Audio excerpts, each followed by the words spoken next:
Hi guys! Umuulan nga ngayon at nagsalamin muna ako para gumanda.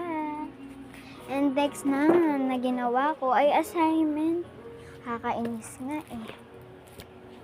Vision assignment namin. Buti pala nagawa ko na. Kinulos ko na nga ito at nilagay. Second ko namang ginawa ay binuksan ko ito. Pabango po yan. Ayan na may hangin. Basa. Yun yung iPad. Ayun yung dalawang cellphone.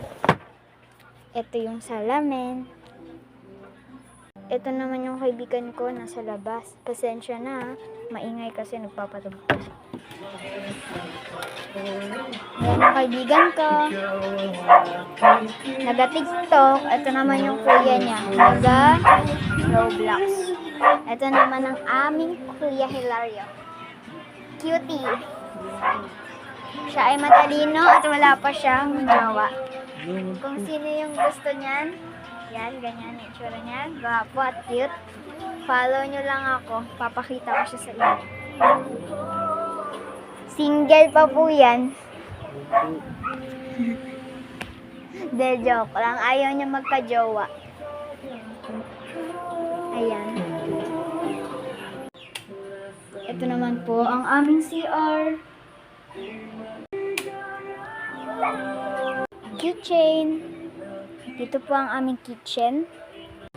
Sala. Labas. Rebulto. Aking kaibigan, naga-TikTok.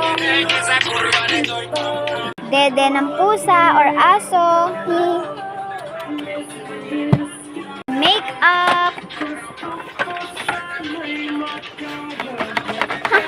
Ayaw na. Kwarto ng kuya namin. Hello. Kwarto namin. Ito nga pala ang aking kwarto. Wow. Ay. Ako ay maputi. Sa personal ay may puti. Naka-filter lang po ako pero maputi po ako.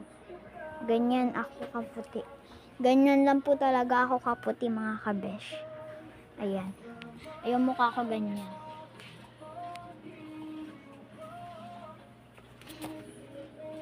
Maglo-lotion ako. Oh my God! Ano siyang nutrition tulad nito. Pahid na. O nga pala, sa mga nagko-comment dyan kung bakit ganito ako kaputi dahil di po ako lumalabas at araw-araw ko po ito ginagamit. Bye-bye!